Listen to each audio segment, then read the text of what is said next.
Hello दोस्तों, welcome back to my channel. तो चलिए शुरू करते हैं। आज हम सी टेट एग्जामिनेशन और आसाम टेट और जितने भी टेट हैं, स्टेट टेट, उन सब के लिए हम लोग लेके आए हैं फिर से टॉपिक 4, जो है socialization process, social world and children, teacher, parents and peers. Daily MCQ, 30 MCQ जो हमने वादा किया था। तो आज हम टॉपिक 4 के साथ आ गए हैं, सी टेट का, जो कि दिसंबर में बहुत ज़्यादा पॉसिबिलिटी है हो जाएगा। तो बने रहिए हमारे साथ। तो आज का जो टॉपिक है वो मैंने आप लोगों को बता दिया, और ये topic child development and pedagogy के अंदर में आता है।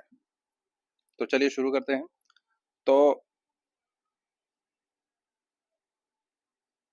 हमारा पहला क्वेश्चन है, which of the following best describe socialization in child development. इनमें से कौन सा निम्नलिखित ऑप्शंस जो है वो सोशलाइजेशन को डिस्क्राइब करता है, सोशलाइजेशन इन चाइल्ड डेवलपमेंट को डिस्क्राइब करता है। ऑप्शन है, A child's biological growth timetable, the process by which children learn norms, values, and behavior of their society. Only option C है only formal schooling practice. Number D है the genetic trials a child inherits. तो answer क्या होगा दोस्तों? Answer होगा option B, the process by which children learn norms, values, and behavior of their society. Alright. तो explanation है, socialization is the lifelong process through which a children internalize social norms, values, and behavior via interaction with family, school, peers, and media. देखिए, एक बच्चे का development तभी होता है जब उसे आप स्कूल में देते हो, और स्कूल में क्या होता है, विभिन्न तरीके के बच्चे, सोसाइटी, एनवायरनमेंट उसे मिलता है, जिससे उसका डेवलपमेंट होता है, और जो डेवलपमेंट होता है वो लाइफ टाइम के लिए होता है। यही है इसमें कहा गया। ठीक है, let's move on to question number 2। Question number 2 है, primary socialization mainly takes place in which setting? So primary socialization mainly takes place in which setting? इनमें से कहा है प्राइमरी सोशलाइजेशन जो होता है वो कौन से सेटिंग में प्लेस होता है सबसे पहले। ठीक है, तो ऑप्शन नंबर ए है mass media, option number B है work place, option number C है फैमिली, ऑप्शन नंबर डी है पीर ग्रुप्स। तो आप लोगों को ये आंसर पता ही होगा। सबसे पहले प्राथमिक जो डेवलपमेंट बच्चों के अंदर दिखा जाता है वो कौन से कहाँ से शुरुआत होती है उसकी। तो मास मीडिया तो हो ही नहीं सकता, वर्क प्लेस, फैमिली, पीर ग्रुप्स कौन सा होगा? ऑब्वियसली आंसर होगा ऑप्शन नंबर सी, फैमिली। क्योंकि बच्चा जो होता है वो अपने फैमिली के साथ ही, उसका जो पहला पड़ाव है, मतलब कि बचपन से लेकर बड़ा होने तक वो अपने फैमिली के साथ ही रहता है, तो उन्हीं के साथ वो सीखता है, वो जो सिखाते हैं वही वो सीखता है। तो ऑब्वियसली तो क्या होगा, फैमिली होगा। तो option C is the correct answer है। एक्सप्लेनेशन क्या है, primary socialization occurs within the family during early childhood where basic habits, language and initial values are learned. Obviously आप लोगों को पता ही है ये स्लाइड में क्या कहा गया, जो मैंने पहले कहा वही है। तो क्वेश्चन नंबर 3 है, which of the following is an important role for school as a agent of socialization? इनमें से कौन सा ऑप्शन है जो स्कूल को एक रोल एजेंट मानता है सोशलाइजेशन होने के लिए बच्चों में? ठीक है, सोशलाइज होने के लिए। तो ऑप्शन है enforcing family customs at home, transmitting the hidden curriculum such as punctuality and discipline. Option C है replacing parents entirely. Number D है preventing peer interactions. तो आंसर क्या होगा? ऑब्वियसली बी होगा, transmitting the hidden curriculum such as punctuality and discipline. देखिए, किसी के अंदर डिसिप्लिन और पंक्चुअलिटी अगर किसी बच्चे में अंदर, आपको सबसे पहले बच्चे को क्या सिखाना होगा? Punctuality and discipline.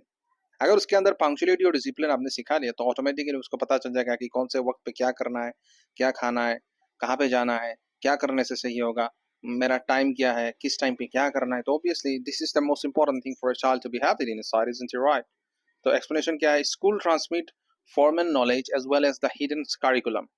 स्कूल का ये दायित्व होता है कि वो हिडन नॉलेज को प्रोवाइड करे as well as a curriculum. जैसे कि हमारे यहाँ पे सीसी है, करिकुलम एक्टिविटी, जो बच्चों को इनहेंस करता है अपनी स्किल में और मल्टीवर्स होने में। ठीक है, मल्टी वर्सटाइल होने में। तो implicit lesson like punctuality, cooperation and discipline. देखिए, जैसे कि स्कूल में सबसे पहले बच्चे जाते हैं, जाने के बाद क्या होता है, डिसिप्लिन उनको सिखाया जाता है कि सही यूनिफॉर्म में वो आए कि नहीं आए।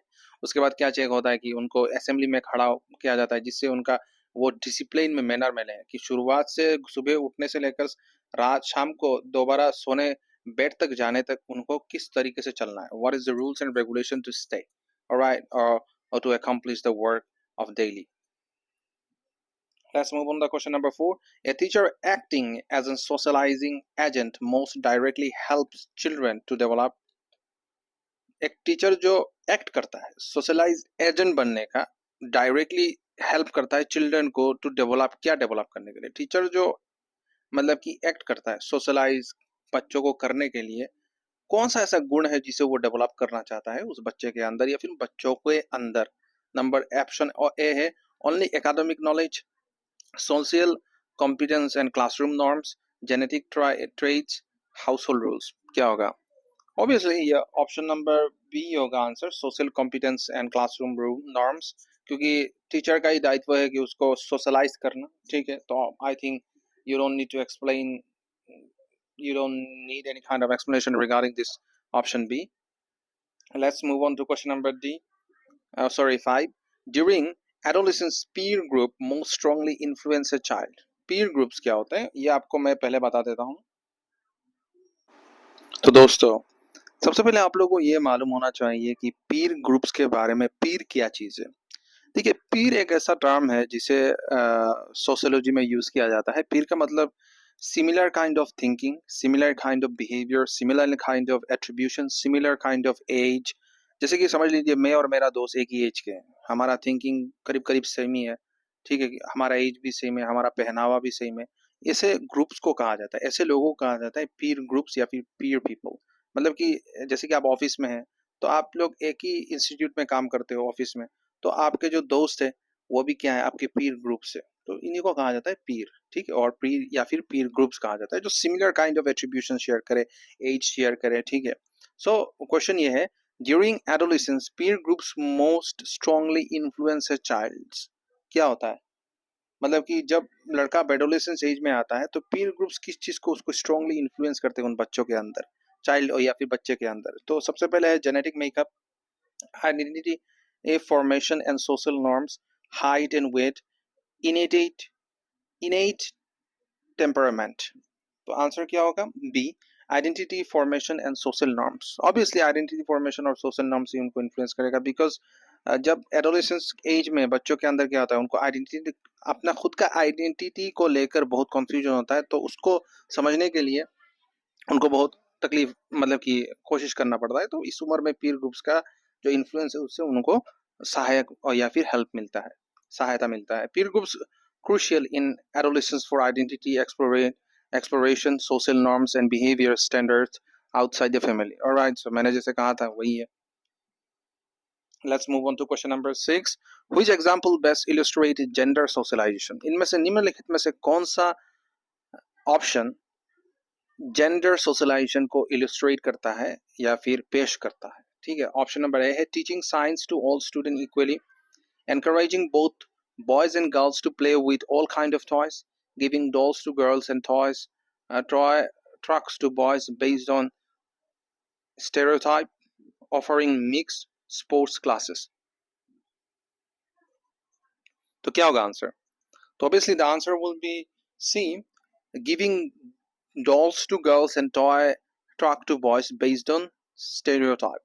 देखिए ये इसलिए है क्योंकि girls are not been willing to play with the instrument that boys are willing to like it, because you know I'm not becoming biased on that one. मैं bias नहीं हूँ. ठीक है, मैं जो हक है वही बोल रहा हूँ कि देखिए लड़की को वो चीज कभी पसंद नहीं आएगी जो लड़के को पसंद आता है. आपको बाइक पसंद है, लड़की रेयरेस्ट ऑफ द रेयर लड़की होगा जो जिसको बाइक पसंद होगा. ठीक है, जैसे कि हमें क्रिकेट खेल देखना पसंद होता है, लड़कियों को थोड़ी पसंद होता है, उनको सीरियल देखना पसंद होता है. सो यही है ना. तो that this is the thing that the question itself is saying and drawing. So obviously the explanation is gender socialization occurs when children are guided towards gender roles. Example, different toys are expectation for boys and girls. Obviously girls को toy से खेलना अच्छा लगता है, घर घर खेलना अच्छा लगता है, लेकिन बॉयज को कबड्डी खेलना, खो खो खेलना, बैडमिंटन खेलना, ये सब अच्छा लगता है, क्रिकेट खेलना. Option number 7, cooperative play primarily promotes which of the following skill? Cooperative play, cooperate मतलब एक साथ संग में खेलना, प्राइमरीली प्रमोट्स, क्या प्रमोट करता है among the following statements. Alright, so पहला स्टेटमेंट है solitary concentration only, language delay, cooperation, sharing and teamwork. Number D है isolation from peers. तो isolation from peers तो होगा ही नहीं, peers तो होगा ही नहीं, cooperative, sharing and teamwork होगा क्या, language delay होगा क्या, solitary concentration only होगा क्या, आप लोग खुद thinking कीजिएगा. I think the answer will be C, cooperation, sharing and teamwork. All right, so because देखिए cooperation play क्या करता है, play involves children working together on shared goals and promote social skill like cooperation and negotiation.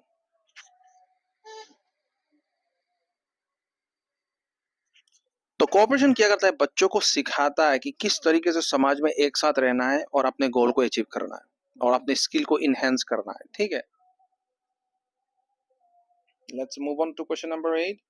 Which of the following is an example of formal socialization? इनमें से कौन सा example है formal socialization का? Option number A, learning table manner at home, observing slang from friends, following a school timetable and rules, playing with neighborhood children. Answer क्या होगा? The answer will be C, following a school's timetable and rules. Explanation क्या है? Formal socialization occurs in structured setting like schools where explicit rule and schedules teach social behavior. ठीक है, formal socialization से क्या होता है? Structured setting like school. School में सिखाया जाता है formal socialization, जो क्या कहता है, rules and regulation को बच्चों को सिखाता है. ठीक है, and discipline, alright, and behavior को सिखाता है. So it is important. So let's move on to question number 9. तो क्वेश्चन नंबर 9 क्या है? Anticipatory socialization refers to. Anticipatory socialization refers to क्या है? Number A, socialization only after joining a new group. क्या होगा? Socialization only after joining a new group. Number B है preparing for future roles and responsibilities before entering them. Number C होगा forgetting all norms. Number D होगा rapid resocialization in adulthood. Again, I am repeating my question. पहला question है, my options. पहला option है socializing only after joining a new group. क्या socialize होता है कभी हम जब नए ग्रुप्स के साथ मिलते हैं पहली बार? only बोला. नंबर बी कहता है preparing for future roles and responsibilities before entering them. क्या हमें फ्यूचर रूल्स के बारे में कुछ मालूमात होता है, responsible before entering them. Forgetting all norms, क्या हम अपने पिछले जो नॉर्म्स है, रूल्स एंड रेगुलेशन है, क्या हम वो भूल जाते हैं. Rapid resocialisation in adulthood. Rapid, क्या there is any kind of कोई रैपिड चेंज होता है रीसोशलाइजेशन होने में एडल्टहुड में? तो आंसर होगा obviously B, preparing for future roles and responsibilities before entering them. कुछ भी है, हम अरे भाई पिछला क्यों भूलेंगे और जो आने वाला है उसके बारे में हम क्यों सोचेंगे? अभी तो हम सोचेंगे ना अभी वर्तमान में जो हो रहा है. That is what it is saying. Option B, anticipatory socialization involves learning behavior and norms of a role one expected to enter. Example, student preparing for careers. Let's move on to question number 10. Number 10 है resocialization typically occurs when a person. Resocialization कब होता है? Option है continues the same routine forever, learns additional hobbies, enter a new setting that requires replacing old norms with new ones. Example, boarding school, only interact with family. क्या होगा इसके साथ option? Answer क्या होगा जल्दी बताइए. तो इसका आंसर है सी, enter a new setting that requires replacing old norms with new ones. Example, boarding school. देखिए कोई बच्चा स्कूल में है, अब जैसे कि उसको स्कूल को चेंज करना है तो क्या करेगा वो? He will move to another school. So उसको उस समाज को छोड़ते हुए नए समाज की ओर बढ़ना होगा और नए सिस्टम की ओर, नए रूल्स की ओर. Hope you really understand. तो यही क्या है, रीसोशलाइजेशन इन्वॉल्व्स, फिर से सोशलाइज्ड होने के लिए या फिर नए समाज में जाके मिलने के लिए उसको पुराने नॉर्म्स और रूल्स को भूलना होगा. To be a new person. All right. Let's move on to question number 11. What is language considered a Why is language considered a crucial tool in socialization? Language को क्यों प्राथमिकता मिलता है सोशलाइज्ड होने के लिए? ठीक है, अगर आपको सोशलाइज्ड होना है तो आपको लैंग्वेज में पकड़ होनी पड़ेगी. क्यों? वाई? ऑप्शन से A, it has no rule in social learning. ऐसा कुछ है क्या? इसका कोई रिश्ता नहीं है लर्निंग में, सोशल लर्निंग में. It enables the transmission of the culture values and helps internalized norms. It only help in academic tasks. It reduce peer interaction. Answer क्या होगा? I think the B will be the answer. It enable transmission of culture values and helps internalized norms.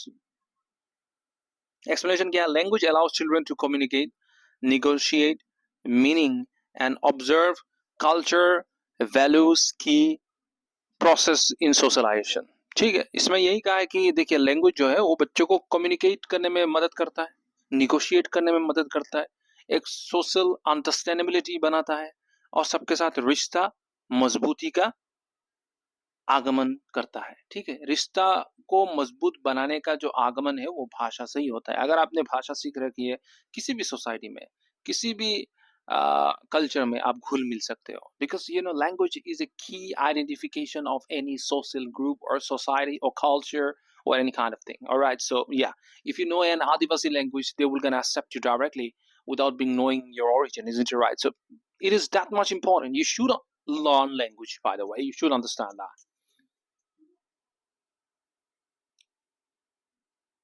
So question number 12 है, what does inculturation mean? अब एक culturation है, एक inculturation है. Culturation का opposite word है इनकल्चरेशन मीन्स. तो enculturation का मीनिंग क्या है? Option number 1, learning a foreign language. क्या है? यह है learning and adopting one's one culture's values and practices, rejecting cultural norms, temporary social adjustment. Sorry, तो क्या होगा answer? Obviously the answer will be B, learning and adopting one's one culture values and practices. Enculturation का मतलब क्या है? अपने खुद के कल्चर एंड प्रैक्टिस को मान के चलना, उसे इनकल्चर कहते हैं. सो एक्सप्लेनेशन क्या है? Inculturation is the process of learning the values, norms and practice of one culture, usually from family and community. Alright, question number 13. According to the George Herbert myth, the me in child represents क्या होता है? तो George हार्बर्ट met के द्वारा मी in child represent क्या करता है? Option से the spontaneous self, the internalized attitude and expectation of others, genetic temperament, non-social behavior. Answer क्या होगा? ऑब्वियसली बी है, the internalized attitude and expectation of other. explanation क्या है? explanation है, meets me is the social self made up of internalized attitude of other. The I is the spontaneous initiating aspect. देखिए ये जो मतलब कि हमारे हमारे मतलब कि ये है जो मतलब कि जिन्होंने ये कहा, ये थ्योरी दिया है, मतलब कि इनका नाम क्या था? हाँ, जॉर्ज हार्बर्ट मैड ने मी के बारे में ये कहा था कि मी का मतलब ये है, it is talking about self made internalize attitude. ठीक है, मतलब कि मी का मतलब इट डिफाइंस की है, फिलोसोफर है ये, तो सेल्फ मेड, जो मैंने खुद से बनाया, it is recognised as me in the society, means I have done this work. Me, तो बच्चों में भी ये है, मी मतलब यही है, सेल्फ मेड है. और आई है spontaneous initiation aspect, initiating aspect है. Alright, so let's move on to 14 number question. Bandura social learning theory emphasise. इसका मतलब क्या है? Bandura social learning theory emphasise क्या करता है? Only innate reflexes, learning through observation and imitation, modeling, chemical brain changes, genetic determinism. Answer होगा yes, obviously B, learning through observation and imitation. Banduras proposed that children learn behavior by observing, model and imitating them. Reward and punishment also shape learning. देखिए बंडूरास theory, ये Bandura जो है वो भी एक आपका मतलब कि फिलोसोफर हैं जिन्होंने थ्योरी दिया था कि बच्चों को अगर सिखाना है तो वो किस तरीके से सीखते हैं, वो दूसरों का नकल करके सीखते हैं, उनको इमिटेट करके सीखते हैं, नकल करके सीखते हैं। जैसे कि आप जो करोगे करेंगे वही चीज आपके बच्चे भी करेंगे, सो अगर वो टीवी देख रहे हैं, if they are watching something they will learn from it. So आप कभी भी किसी बच्चे को कुछ दिखाओ तो सही दिखाओ। Alright, so that is the most important thing. And उनका जो मतलब कि ग्रोथ का मॉडलिंग होता है वो कभी कभी रिवार्ड और पनिशमेंट से भी होता है, बिकॉज रिवार्ड आप देंगे तो वो खुश होंगे, they will be do more work than your expectation, they will be more encourage. और पनिशमेंट देंगे अगर वो कुछ गलत करेंगे तो उनके अंदर ये खौफ भी बना रहेगा कि अगर मैंने कुछ गलत किया तो मुझे डांट पड़ेगी। Alright, so both the things are very important for the children to be growth for their growth, you know. Question number 15: the hidden curriculum in school refer to. देखिए ये चीज हमको सबको पता है कि स्कूल में hidden curriculum in school refer to क्या होता है? Secret test, explicit academics syllabus, sorry syllabi मतलब सिलेबस के बारे में ही बोल रहा है, ठीक है। Implicit lesson like obedience, punctuality and competition, teachers personal books। क्या होगा answer? Obviously the answer is C, implicit lesson like obedience, punctuality and competition। Alright, because देखिए लेसन होगा obedience। अगर अगर किसी बच्चे को obedience and punctuality के लेसन दिया जाए तो he will be shining, you know। So explanation है, hidden curriculum include the unspoken social lesson taught at school, values and norms not in the formal syllabus। सबसे पहले ये बात देखिए, स्कूल के सिलेबस में क्या ये सब लिखा होता है क्या? यही तो कहा है, क्या ये सब लिखा होता है? ये इसको कल्चरल ये सिखाना है, इसका नॉर्म्स ठीक करना है, इसका मॉरल वैल्यूज ठीक करना है, इसको पंक्चुअल बनाना है, ये सब नहीं सीखा है ना। ये सब सिलेबस में नहीं होता। This are beyond the syllabus। this is the thing that you should make him learn while he study, while he learn the chapters and book and wordings and all of stuff, class के साथ साथ उनको automatically ये सब कुछ सीखना पड़ता है। ये सिखाने का काम किसका है, दायित्व किसका है? स्कूल का है। as well as the parents also been included in same way। Question number 16: which parenting style is most associated with social competence and independence? निम्नलिखित में से कौन सा ऐसा गुण है जो बच्चों के सोशल कॉम्पिटेंस एंड इंडिपेंडेंस को दर्शाता है? नंबर ए है authoritarian, strict, low warmed. Number B है authoritative, warm, firm, boundaries. Number C है permissive, high, warmed, low, control. Number D है नेग्लेक्टफुल, लो, वार्म, लो, कंट्रोल। कौन सा होगा? ये इजी है भाई, ये देख के ही सबको पता चलेगा क्या होगा। तो I think I should give you the answer. तो ऑब्वियसली बी होगा। थोड़ा गर्म भी आपको होना पड़ेगा, थोड़ा सा आपको प्यार भी दिखाना होगा, तो ही तो बच्चे सीखेंगे ना। तो I hope you really understand, I don't need to explain this one.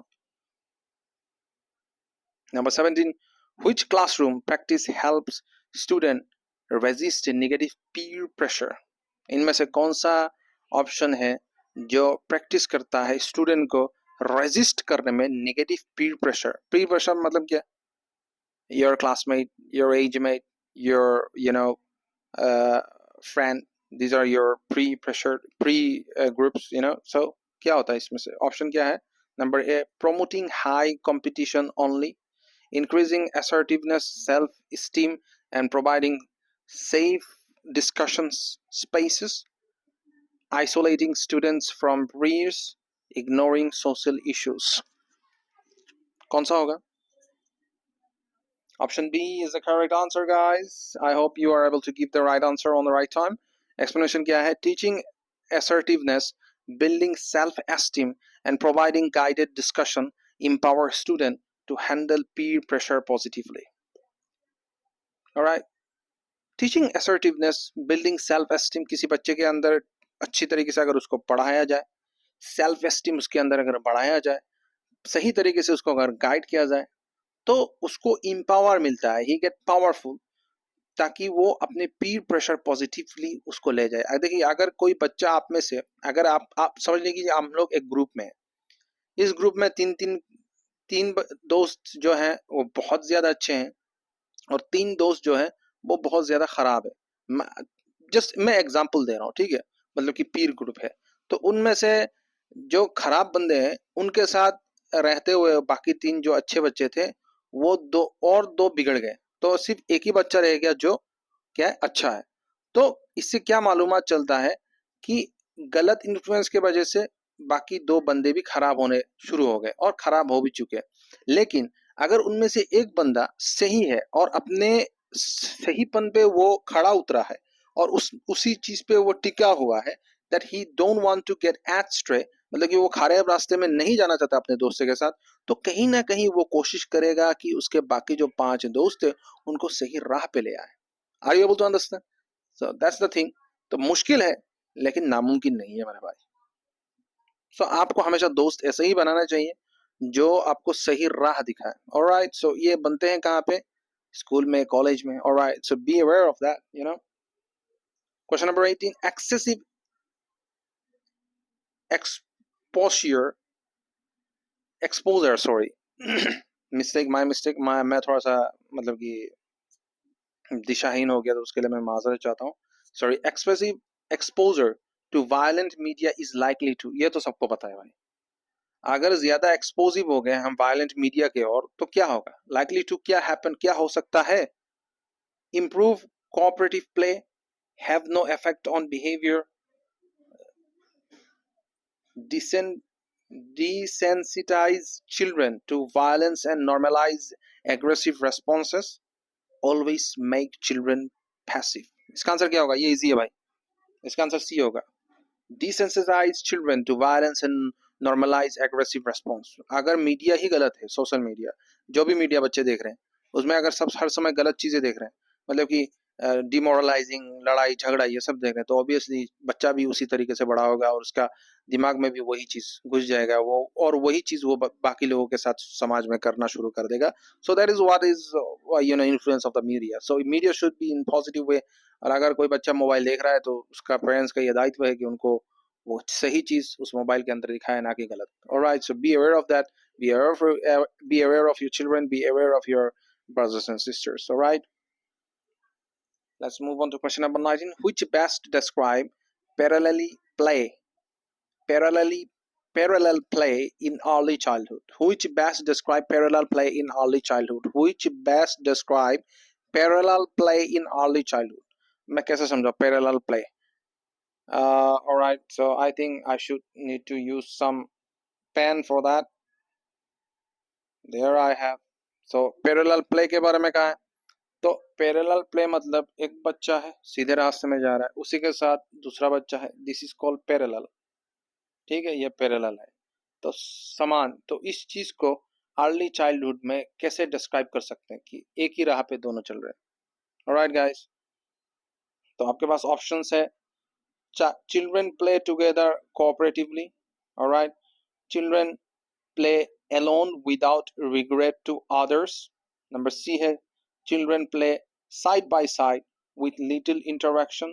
Number D है children take turn only when asked। Obviously आपको पता ही चल गया, आंसर तो दिख ही रहा है कि children play side by side with little interaction। side by side ही अगर चलेंगे, पढ़ेंगे, खेलेंगे तो ही तो हमें पता चल जाएगा ना parallel play है, यही है।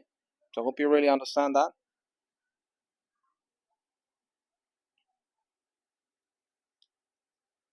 Let's move on to question number 20.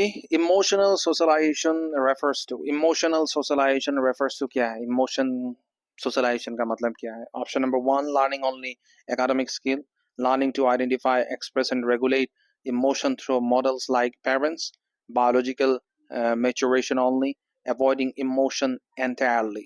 क्या है? Option number B is the answer, learning to identify, express and regulate emotion through model like parents। Alright, so explanation क्या? Emotional socialization is a process by which children learn to understand and manage emotion via caregivers, responses and modeling। Obviously देखिए, किसी भी बच्चे को अगर आपको सिखाना है तो सबसे पहले उसको इमोशन को आपको कंट्रोल करना होगा, मैनेज करना होगा। If you can control the emotion of your child in A positive way, then he will understand the love of yours and he will learn more betterly. Hope you really understand what I'm trying to tell you guys. Question number 21. Which is an example of an informal sanction used to enforce social norms? Option number A, court imposed fine, social suspension, social disapproval of or teasing, legal imprisonment. क्या होगा answer? Obviously the answer will be C, social disapproval or teasing. चिढ़ाना और social disapproval को हम क्या कहते हैं? Informal sanction कहते हैं. गलत चीज है ये, रेडिकुल है. Alright. Question number 22. An inclusive classroom promotes socialization of children with special needs mainly by. एक अच्छा क्लासरूम किस तरीके से socialization of children with special need, क्या need है, mainly by क्या है, segregating them for special teaching, using peer mediated activities and cooperative learning, reduce participation, ignoring individual needs. क्या होगा? ऑप्शन नंबर बी होगा obviously using peer mediated activities and cooperative learning. क्यों है देख लेते हैं हम. एक्सप्लेनेशन है inclusion uses structured peer support and cooperative tasks to help children with special needs engaged socially and academically. Alright guys, देखिए ये पहले भी हम पढ़ चुके हैं. 23 क्या है? वोगेट्स्की's concept of zone of proximal development ZPZ highlight क्या करता है? Option number A, learning is essential individual development occurs through social interaction with a more knowledgeable other. Learning stop after age 7, only formal instruction matters. क्या है? B होगा answer. Obviously development occurs through social interaction with more knowledgeable others. देखिए development तभी होता है जब social interaction ज्यादा होता है. ऑलराइट, सो यही क्या है. Question number 24. Which community factor most directly supports positive socialization? इनमें से कौन सा कम्युनिटी डायरेक्टली सपोर्ट करता है पॉजिटिव सोशलाइजेशन को? Lack of public space, strong local networks and opportunity for safe play, complete isolation, absence of cultural event. Answer क्या होगा? B होगा strong local network and opportunities for safe play. Question number 25. Which of the following is a clear example of anticipatory socialization in school? Options are a child playing alone, career counseling, and internships for senior student, ignoring future rules, repeating infant routines. Answer is B, career counseling and internships for senior student. Career counseling is very important to make him, उस बच्चे को समझाने के लिए कि what he want to become, उसको क्या बनना है आगे चल के. और दूसरी बात है practice and learn norms of future professional roles and anticipatory socialized process. ठीक है, तो obviously इसमें क्या है, कैरियर काउंसलिंग एंड इंटर्नशिप करवाना भी जरूरी है क्योंकि इंटर्नशिप करेगा तो वो सीखेगा. Internship is something that is practical and counselling is something that you make him know that what he wants to become in his future. तो उसको मतलब कि दिखाना है रहा कि क्या बनना है according to his talent and ability and capacity. Question number 26. Which statement about socialization across the lifespan is correct? Socialization only occur in childhood. ऐसा कुछ है क्या? Socialization stop in adolescence. Socialization is lifelong process that continue into adulthood. Adults cannot learn new social norms. Obviously answer I think C. Yes. देखिए socialization एक ऐसा चीज है जो lifelong process है और that continue to adulthood. जब तक वो बड़ा नहीं हो जाता तब तक continue चलेगा. Even कि until unless you die, your socialization process will continue because the more you're gonna roam from one place to another place, the more you get socialized. जितने लोगों से आप मिलते रहोगे उतने लोगों से आप उतना ज़्यादा आप socialize होते रहोगे. ठीक है, तो this is the main core of this question and answer. Question number 27. In adolescence, which agent usually has the strongest influence on personal identity? Adolescence में कौन सा एक ऐसा एजेंट है जो स्ट्रांगली इन्फ्लुएंस करता है personal identity of an individual? Number A option है government policies, peer and peer culture, only genetic factors, weather condition, ये वेदर कंडीशन कहाँ से हो गया? तो ऑब्वियसली होगा पीर एंड पीर कल्चर। आंसर आप और आपके जो सराउंडिंग के दोस्त है उसी वही चीज एडोलेसेंस में लोगों को इन्फ्लुएंस सबसे ज्यादा करते हैं। 28. Which classroom activity is most effective for promoting social skill and group problem solving? इनमें से कौन सा एक ऐसा एक्टिविटी है जो प्रमोट करता है सोशल स्किल और ग्रुप प्रॉब्लम सॉल्विंग को? नंबर ए ऑप्शन है solely individual worksheets, number B है cooperative learning and role play, silent isolated reading only, strict lecture without interaction. क्या होगा? Answer is B, cooperative learning and role play. Obviously cooperative मतलब एक साथ मिलते हुए मतलब कि सीखना, एंड रोल प्ले अपना काम खुद से करना। ठीक है, देखिए ये एमबीए में बहुत ज्यादा होता है, मतलब कि ग्रुप डिस्कशन टाइप है। ग्रुप डिस्कशन में क्या होता है, आप सीखते हो, आपका व्यू उसके साथ शेयर होता है, वो इस मत से अगर मतलब कि राजी हुआ तो वो आपके साथ ही वो खड़ा होकर उत्तर देगा। अगर वो राजी नहीं होगा, he will going to show his point of view rather than yours. So इस तरीके से ग्रुप अंडरस्टैंडिंग जो होता है इसी को कहते हैं हम skill group problem solving. This is the last question of today's, guys. How can a socio-economic status SES influence socialization? Social economic status किस तरीके से influence socialization को करता है? सबसे पहले social economic status SES has no influence. क्या इसका कोई इन्फ्लुएंस नहीं है? ये टोटली खारिज कर दो इस ऑप्शन को, बिकॉज ये तो होगा ही नहीं। तो BCD में से कुछ आंसर होगा। हाई और low SES shapes access to resources, language exposure and social opportunities. SES only affect genetics. SES determines personality fully. क्या होगा? आंसर ऑब्वियसली देख के ही पता चल रहा है, बी होगा। हाई और low social economic status, access to resource, language exposure and social opportunities. यही है ना, ऑब्वियसली यही है। देखिए कैसे एक्सप्लेनेशन है। SES affects material resources, material resource को अफेक्ट करता है। एक्सेस टू प्री स्कूल क्या करता है? Access to preschool, school से पहले जाने से पहले उसको रिसोर्स मिलता है, उसके बाद वो लैंग्वेज सीखता है। एक्सपोज एंड कम्युनिटी एक्सपीरियंस होता है, दैट शेप सोशल डेवलपमेंट। उसी के साथ इसी वजह से तो उसका सोशल डेवलपमेंट होता है। पहले वो क्या सीखेगा? उसको वो रिसोर्स मिलेंगे जिससे वो सीखेगा। फिर उसका प्री स्कूलिंग होगा, मतलब कि स्कूल में जाने से पहले उसको लैंग्वेज सीखना होगा। उसके बाद उसको किस तरीके से बिहेवियर करना है, क्या चीज सही है क्या चीज गलत है, उसको हम उसको सिखाने की कोशिश करेंगे। उसके बाद ही तो उसका ओवरऑल डेवलपमेंट होगा ना। तो यही है। So guys, this is the last question of our class, and I hope you guys really like this answer, PDF we have discussed today, and I hope you guys really like it. अगर आप लोगों को ये video अच्छी लगी तो subscribe कीजिए, like कीजिए, शेयर कीजिए, और जिस तरीके से आप लोग you guys are been showing love to me, it's tremendous, and I hope that you guys really like it video. अगर कुछ गलती है तो प्लीज कमेंट सेक्शन में बताइएगा। I will try my level best to improve it. And आज के लिए बस इतना ही। Have a nice day. Bye bye guys. See you in another topic and another video.